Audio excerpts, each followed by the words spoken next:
تخيل أن تعيش شبابك ورجولتك في زنزانة وتغيب عن عائلتك وحياتك وعالمك. كل ذلك بسبب كلمة كاذبة قالها طفل لم يبلغ 15 من عمره. هذه ليست رواية درامية، بل أطول حالة سجن ظلما في تاريخ الولايات المتحدة. بطلها رجل يدعى ريكي جاكسون. البداية: تهمة لم يرتكبها. في عام 1975 كان ريكي جاكسون شاباً أمريكياً أسود البشرة، عمره لا يتجاوز 18 عاماً، يعيش في حي متواضعاً بمدينة كليفلاند ولاية أوهايو. كان معروفاً في مجتمعه بالهدوء والانضباط وحبه لعائلته، لكن حياته انقلبت رأساً على عقب عندما وجهت إليه تهمة قتل صاحب متجر محلي خلال عملية سطو مسلح. ولم تكن هناك أي أدلة مادية ضده، لا سلاح، لا بصمات، لا شهود مباشرين، إلا أن طفلاً يبلغ من العمر 12 عاماً فقط يدعى إدي فيرنون قال للشرطة إنه رأى ريكي يطلق النار. وبناء على هذه الشهادة حكم على ريكي جاكسون بالإعدام. في اللحظة التي قرئ فيها الحكم سقط قلب ريكي.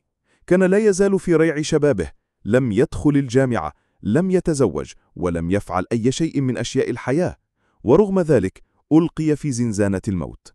لاحقا خفف الحكم إلى السجن المؤبد، لكنه ظل ينتقل من سجن إلى سجن ويحارب الزمن والنظام والوحدة بلا ذنب اقترفه.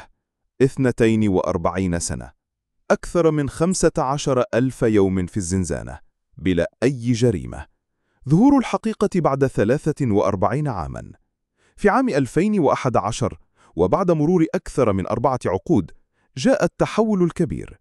إدي فيرنون، الشاهد الطفل الذي كبر الآن، عاد إلى المحكمة وقال تحت القسم: لقد كذبت، لم أرى شيئا، كنت خائفا وقلت ما أراد المحققون سماعه. صدمة كبرى ضربت النظام القضائي وبدأت إجراءات مراجعة الحكم. وفي نوفمبر 2014 أعلنت المحكمة العليا في أوهايو رسميا: ريكي جاكسون بريء. خرج ريكي من السجن بعمر 59 عاما برأس مرفوع ودموع لا تنتهي. استقبله الصحفيون والحقوقيون والعالم بأسره. قال وهو يغادر السجن: كل يوم كنت أحلم بهذه اللحظة، كنت أعلم أنها ستأتي، فقط لم أكن أعلم متى. وقدمت له الولاية اعتذارا رسميا وتعويضا قدر بملايين الدولارات، لكنه قال: لا شيء يعوض عمري، لا شيء يعوض أمي التي ماتت وأنا في الزنزانة. قصة ريكي ليست مجرد مأساة، هي جرس إنذار. أن تسجن وأنت بريء، أن تعاقب وأنت لم تفعل، أن تنام في زنزانة بينما القاتل حر طليق. ذلك هو الظلم الحقيقي. ومع ذلك اختار ريكي ألا يملأ قلبه بالحقد، بل قال: سامحتهم لأن قلبي أثمن من أن يلوثه الغضب.